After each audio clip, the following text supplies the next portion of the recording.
Good morning. It's January 25th, Tuesday. This is To My Liberal Friends, and I'm John Haddo. Back when Joe Biden was campaigning, as someone that understood foreign policy, he trumpeted all his experience. After all, in the United States Senate, he was the chairman of the Foreign Affairs Committee. And then he mentioned all his time as vice president. He told the American people that he would be a better choice to lead the nation through these tumultuous times on the international scene. He would bring back the respect of the world to the United States. He has done anything but that. His debacle in Afghanistan was a complete disaster and left many nations around the world worrying if the United States could be trusted as an ally. Both Americans and key Afghanis were left behind, and none of that needed to happen. Now we are on the precipice of a major foreign policy decision which may lead to a conflict. Russian President Vladimir Putin is pushing all the right buttons and amassing thousands of troops and equipment along the Russian-Ukrainian border. He has not attempted to hide the fact that he would like to take part of the Ukraine back within total Russian control. He set the stage for this with his invasion of Crimea and found little appetite from the Western nations in stopping him. This in turn set off anti-Russian feelings within Ukraine and among the Ukrainian people. They have turned towards the West, and to Putin's thinking, this is unacceptable. They must remain in the Russian orbit. President Biden has said that he has had private conversations with all of our NATO allies, and there is total consensus they will act as one to stop any Russian advancement, let alone an invasion. But the facts seem to belie that statement.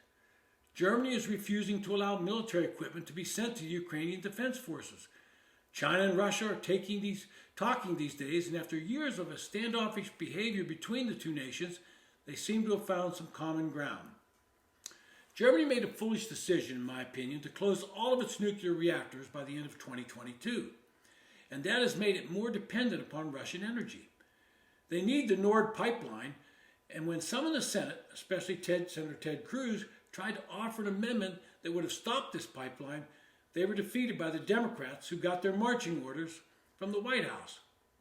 These were the same Democrats that shut down the Keystone Pipeline in the United States by giving in to the environmentalists. Make no mistake, Putin has watched the Biden presidency and has decided there is nothing to fear. In his press conference, Biden suggested that a minor incursion would not bring a strong response, only to have his staff try and clean up that statement later in the day. They indicated that's not what he meant. Then the administration said they were not considering sending any U.S. military troops to Ukraine, only to have to backtrack that statement when word got out that thousands of U.S. military were placed on high alert to be ready to deploy. I know this because I have a grandson that is now on that alert. But the real key issues here are multifold.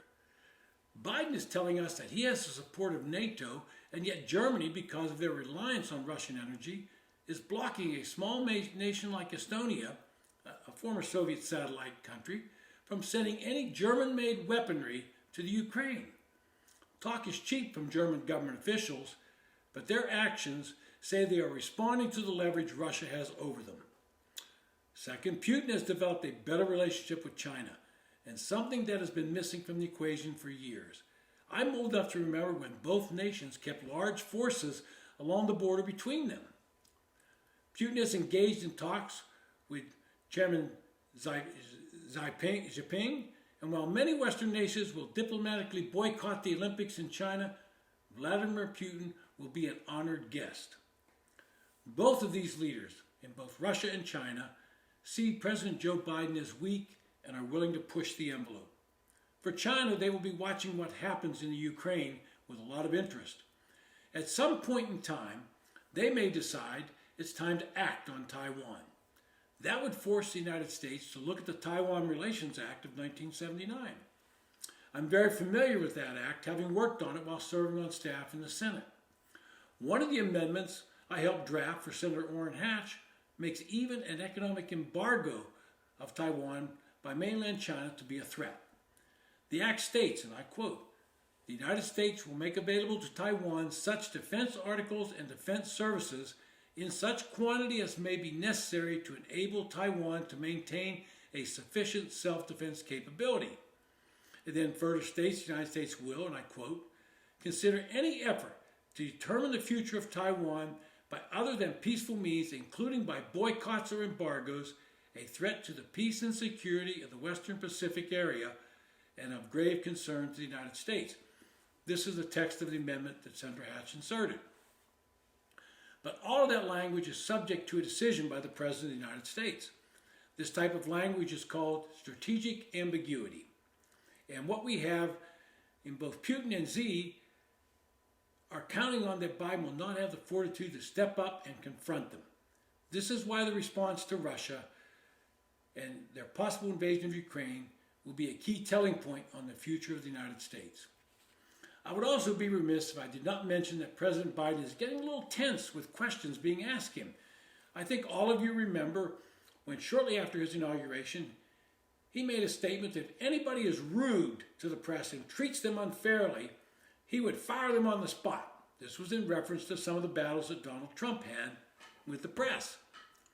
The White House has shielded Biden for almost a year from the press and kept him out of sight, always too busy to have press conferences. Well, the pressure's been growing and the press are demanding more access. And he has had to come out of that shell a little bit more. So yesterday, when a question was yelled by Fox's Peter Doocy, the president responded by calling him, quote, a dumb son of a bitch, unquote. That meant another cleanup on aisle 3 as the president was forced to call Doocy and apologize. So ladies and gentlemen, hang on. The ride before the midterm elections is going to get real bumpy and there's going to be some more controversy. This has been To My Liberal Friends. Thanks for listening.